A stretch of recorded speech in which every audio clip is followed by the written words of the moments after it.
থাইরয়েডের যে টিউমার, আমি যেরকম আবার বললাম যে থাইরয়েডের টিউমারের মধ্যে ক্যান্সারাস হতে পারে, আমার নন ক্যান্সারাস হতে পারে।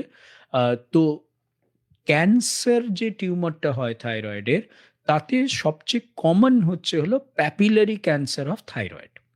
Papillary carcinoma of thyroid. তাছাড়াও আছে যেরকম follicular carcinoma, medullary carcinoma, anaplastic carcinoma, এরকম নানাবিধ ধরনের কার্সিনোমা আছে থাইরয়েডের। প্যাপিলারিটা হলো মোস্ট কমন। দেখা গেছে এমনিতেও কার্সিনোমা অফ থাইরয়েড কমনলি হয় ফিমেলদের। কার্সিনোমা অফ থাইরয়েডের মধ্যে যেটা সবচেয়ে কমন প্যাপিলারি, সেটা হয় ফিমেলদের।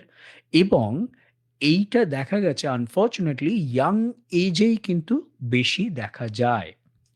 তো সেই কারণে আম যেকোনো, এটা তো পুরুষদেরও হয়, এমন নয় যে আমি বললাম যে ফিমেলদের হয় মানেই যে এটা হুম, পুরুষদের হুম, হবে না, হুম। তা তো নয়। তো কিন্তু এটা সবচেয়ে ইম্পোর্টেন্ট হলো এটা কিন্তু ইয়াং এজেও হয়। এবং ইয়াং এজে বেশি হয় in females, particularly papillary carcinoma.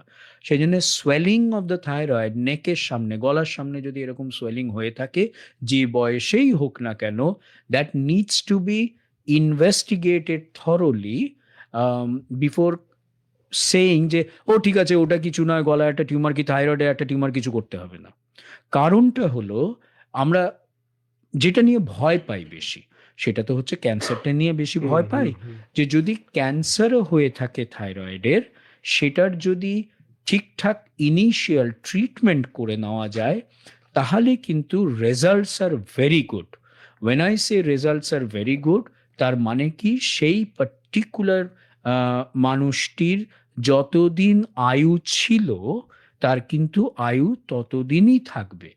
সেই কারণে কিছু, কিছু ক্যান্সার আছে, আমরা বলে থাকি যে তার আউটকাম, ট্রিটমেন্টের আউটকামটা are very good. One of them is thyroid.